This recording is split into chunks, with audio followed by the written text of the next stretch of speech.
हरे कृष्ण। अवतार की श्रृंखला में आज के अवतार हैं दत्तात्रेय। दत्तात्रेय का अर्थ हुआ मैंने तुम्हें अपने आप को दिया। कौन ने? भगवान ने। हुआ यूँ, अत्रेय ऋषि मंत्रदृष्टा ऋषि हैं, ये बहुत बड़े सप्तऋषियों में से भी एक हैं। और इनकी पत्नी अनुसुआ बहुत बड़ी सती हुई हैं, सब जानते हैं इनके बारे में। इन्हें पुत्र की इच्छा थी, भगवान के जैसा पुत्र चाहते थे। भगवान ने कहा मैंने तुम्हें अपने आप को दिया, तो दत्तात्रेय अवतार हुआ ऐसे। और ये है विष्णु के अंश से, शिव जी के अंश से हुए, इन्हीं दोनों के, अनुसुया और अत्रेय ऋषि के। दुर्वासा ऋषि जिनके बारे में हम बता चुके हैं। अम्बरीश जी के बारे में उन्होंने अपने पत्नी को भी जला दिया था। सुदर्शन चक्र भी कैसे पढ़ा पीछे, ये भी बताया है आपको। और तीसरे ब्रह्मा जी के अंश से पैदा हुए चंद्रमा। चंद्रमा और दुर्वासा भाई हुए दत्तात्रेय जी के। दत्तात्रेय जी को जो दिखाया जाता है हमारी पुस्तकों में, 3 मुंह दिखाए जाते हैं इनके। हाथ में डंडा है और साथ में कुत्ता रहता है। ये आत्मज्ञान के प्रतीक हैं। आत्मज्ञान दिया है इन्होंने। इन्होंने असुर नहीं मारे, ज्ञान का अवतार थे ये। ज्ञान की बरसात की है इन्होंने। किसको दी है? इनके ज्ञान की बातें आती हैं अपने उपनिषद में, जाबाल दर्शन उपनिषद। उसमें ये अपने शिष्य सुकृति को शिक्षा देते हैं। इनकी शिक्षा योग की है ज़्यादातर। बाहर के पाखंड को, बाहरी जिसको आप कहते हैं ना, कर्म कांड में कम विश्वास करते थे, अंदर की स्वच्छता में ज़्यादा विश्वास करते थे। ये कहते हैं तीर्थ जाना, नहाना, इससे ज़्यादा महत्व का है अंदर से सफाई रखना, अंतःकरण को साफ रखना। इनकी मुख्य शिक्षा यह थी। फिर तीर्थ भी इन्होंने अलग बताया। इनका कहना है तीर्थ क्या हुआ?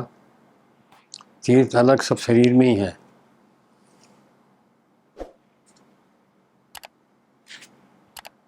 मस्तिष्क में इन्होंने बताया शैल नामक तीर्थ है। ललाट में केदारनाथ है। नासिका और दोनों बाहों के बीच में काशी बताई इन्होंने। दोनों स्तनों के बीच में कुरुक्षेत्र बताया। हृदय कमल में प्रयागराज तीर्थ को बताया। ये असली तीर्थ है इसके। ऐसे ही इन्होंने अमावस्या की डेफिनेशन दी है। अमावस्या हम तो कहते हैं जिसने चांद नहीं होता उसको गहरी काली रात को बोलते हैं। ये कहते हैं जब इडा और पिंगला स्वर्ग के संबंध में एक जगह रुक जाता है, जब आती है अमावस्या। इसी प्रकार ये संक्रांति बताते हैं इन्हीं दोनों स्वरों को, इडा और पिंगला से। और इसी से इनमें आगे शिक्षा दी है। इन्होंने कई तरह के आसन बताए हैं, योग से क्या क्या फ़ायदे होते हैं वो भी बताया है। और आपको बता दें, इनके बारे में चर्चा करने के बाद हम आपको कुछ जीवन उपयोगी बातें बताएंगे। श्राद्ध के बारे में समझें। अभी पितृपक्ष चल रहा है, इसलिए हम बात करेंगे श्राद्धों की। श्राद्ध करना चाहिए या नहीं करना चाहिए, क्यों नहीं करना चाहिए, क्यों करना चाहिए, इस पर फैसला करेंगे। ये तो इनकी बात हुई। इन्होंने अपने मेन शिष्य सुखकांति ऋषि को दी है उपनिषद में। जाबाल दर्शन उपनिषद है इनका, इनके नाम से ही है। फिर इन्होंने प्रहलाद को भी शिक्षा दी है। कृष्ण भगवान के वंशज यदु जी को भी इन्होंने शिक्षा दी है। और जिन्होंने शिक्षा में अपने 24 गुरु बताए हैं। उन सारे गुरुओं का तो नहीं, लेकिन कुछ उनके गुरुओं का हम जिक्र करेंगे यहाँ पर अभी आपसे। पहला गुरु इनका है, ये कहते हैं आकाश है। आकाश में देखो, कभी बादल छाते हैं, कभी धूल आती है, कभी बरसात होती है, कभी कोई पक्षी आते हैं, कभी जाते हैं, कभी क्या होता है, कभी दिन होता है, कभी रात होती है, लेकिन आकाश निर्लिप्त रहता है। इससे हमें शिक्षा मिलती है, हमें भी निर्लिप्त रहना चाहिए हमारी आत्मा को, किसी भी शरीर में हो। आप ध्यान करेंगे, गीता में भी आया है, हम अब तक करोड़ों जन्म ले चुके, करोड़ों क्या, अनंत जन्म, असंख्य शरीरों में रह चुके, किसी भी शरीर के गुण से हमारी आत्मा प्रभावित नहीं हुई है, वैसी की वैसी असंग है, अनटेंटेड है, कोई इसमें दाग नहीं लगा है, वैसी के वैसे। ऐसे ही हमें आकाश की तरह रहना चाहिए, निर्लिप्त।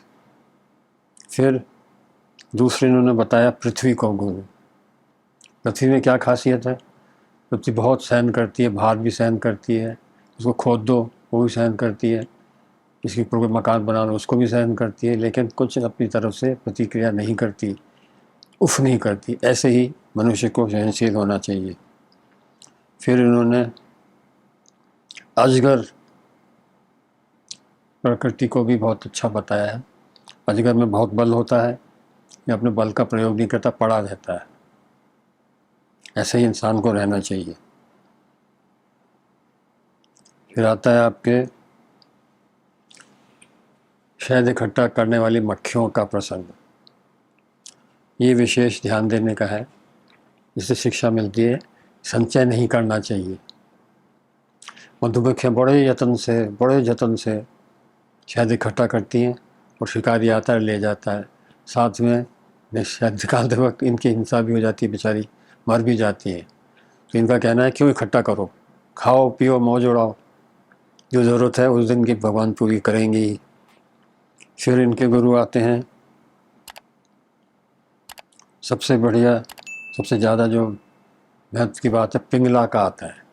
पिंगला एक वैश्या थी, उसको कामना थी धन की, इसलिए वो सज धज कर किसी पुरुष की प्रतीक्षा में रहती थी, आए मुझे बहुत धन मिले। हर रात रहती, नहीं आता, कभी आता कभी नहीं आता। ऐसे बहुत दुखी हो गई वो। उसने सोचा यार ये तो बहुत गलत बात है, मैं अपनी कामना ही क्यों नहीं छोड़ दूँ। तो वो अपनी सारी कामना छोड़ देती है और कहती है जैसे लक्ष्मी जी अपना ध्यान विष्णु में लगाती हैं, ऐसे मैं भी अपना विष्णु में लगाऊंगी। सारी कामना छोड़ के उसने अपनी कामना विष्णु भगवान में लगा दी, उसको बहुत चैन मिला, सुकून मिला। ऐसे ही दत्तात्रेय जी कहते हैं आप भी संसारी कामनाओं से मन हटा करके सारा दिमाग अपना भगवान में लगा दें। फिर एक सांप से इन्होंने शिक्षा ली है, ये विशेष शिक्षा है और ये साधुओं पे भी ज़्यादा लागू होती है। सांप देखिए मकान नहीं बनाता, चूहे के बिल में घुस जाता है, आराम से रहता है। इसीलिए ये कहते हैं साधु को भी कोई मकान नहीं बनाना चाहिए, जो जगह मिल जाए वहीं रह ले आराम से। आप अगर मकान बनाएगा साधु तो उसकी हिफाजत भी करेगा और उसमें उसको अटैचमेंट हो जाएगा, आसक्ति हो जाएगी। ये साधु के लिए ठीक नहीं, इसलिए इन्होंने सांप से यही शिक्षा ली। सत्य पे इन्होंने जोर दिया है और वही बात इन्होंने कही है जो नारद जी ने कही थी भृंगी वाली। भृंगी से इन्होंने शिक्षा ली, जिस पे आप ध्यान देते हो उसी को उसका ध्यान करते हो तो आप उसी जैसे हो जाते हो। तो ये कहते हैं भगवान का ध्यान करो। भृंगी का आपको पहले बताया था, कीड़े को अपने बेल में बंद कर देता है वो, कीड़ा डर के मारे, गुस्से से, डर से भृंगी को याद करता है और उसका शरीर भी भृंगी का शरीर बन जाता है। यह है एक फंडामेंटल लॉ है, मेंटल लॉ, मानस नियम। आप जिसके बारे में सोचते हो उसी जैसे आप बन जाते हो। जैसे राम का नाम लेते हो और राम जैसे बन जाते हो। जो कहते हैं ना उल्टा राम बोझ के वाल्मीकि भय भ्रम समाना, ऐसे ही जहाँ आपका ध्यान जाता है आप उसी जैसे बन जाते हो। ये हुई दत्तात्रेय जी की बातें। अब आप को बताएंगे श्राद्ध का। देखिए जब तक माँ बाप जिंदा हैं, दादा दादी और नाना नानी, तो भी आप उनकी सेवा करते हैं, करिए, ज़रूर करिए, बहुत अच्छी बात है। लेकिन मरने के उपरांत भी कीजिए।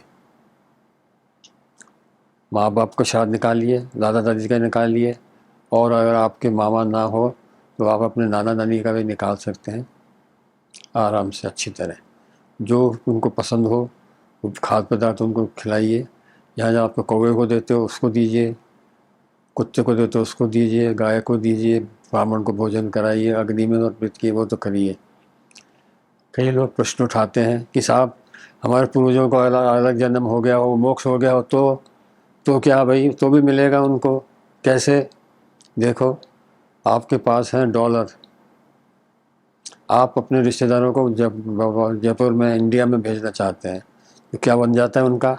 फॉरेन एक्सचेंज नियम के तहत रुपए बन के आ जाते हैं आपके पास या आपके रिश्तेदार के पास, रुपए में मिलोगे ना फॉरेन एक्सचेंज से।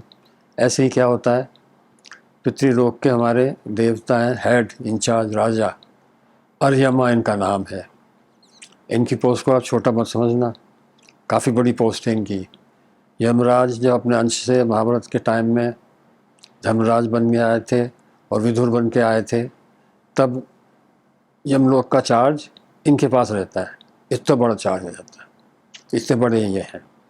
तो आप अपने पूर्वज को दिया, मान लीजिए आपके पूर्वज शेर बन गए, सिंह बन के राज कर रहे हैं कहीं पर, आपने उनको दिया खीर पूड़ी, तो अर्यमा के पास पहुंचेगा ये उसको सिंह के भोज पदार्थ में कन्वर्ट करके उसके पास भिजवा देंगे। आप यकीन मानिए उसके पास पहुंचेगा। और मान लीजिए आपके पूर्वज कोई मनुष्य हैं तो उनको आपको वैसे मिल जाएगा, ये खीर पूड़ी मिल जाएगी आपकी। समझ लो वो आपके देवता के लोक में चले गए, मेरा मतलब है इंद्र वाले लोक में, जहाँ लोग का उनका खाने का होता है, सोमरस देते हैं ज़्यादातर, तो सोमरस में प्रवृत्त होकर उनको मिल जाएगा। और अगर मान लो बहुत ही अच्छी बात हुई हो, उनको मोक्ष हो गया हो, तो क्या होगा? तो भी जैसे बैरंग लेटर आपके पास वापस आ जाता है ना, ऐसे वही वापस आपके पास आ जाएगी चीज़, कई गुनी होके, अनंत गुना होके आ जाएगा। तो आपका फ़ायदा ही फ़ायदा है, श्राद्ध करने में ज़रूर कीजिए। ये अपनी पुरानी मान्यता, इनको छोड़े नहीं। अगले बार हम फिर एक किसी अवतार के बारे में आपको बताएंगे भगवान के, और फिर जीवन उपयोगी कोई बात बताएंगे। हम आपको जीवन उपयोगी बात इसलिए बताते हैं जैसे आपकी स्वास्थ्य सही रहे, आपकी आयु लंबी हो और आप भगवत प्राप्ति में ज़्यादा समय लगा सकें, और इसी जन्म में आपको इसी शरीर से भगवत प्राप्ति हो जाए। इसीलिए मैं आपको जीवन उपयोगी और स्वास्थ्य संबंधी बातें बताता हूँ। बाकी आप सब जानते ही हमारा दोनों का मकसद सबका मोक्ष प्राप्ति है, भगवत प्राप्ति है, वही हमें करनी है। ठीक है, आगे फिर मिलेंगे। दत्तात्रेय महाराज की जय हो, दत्तात्रेय महाराज की जय हो, सती अनुसुईया की जय, अत्रेय महाराज की जय। हरे कृष्ण। हरे राम राम राम हरे हरे, हरे कृष्ण कृष्ण कृष्ण हरे।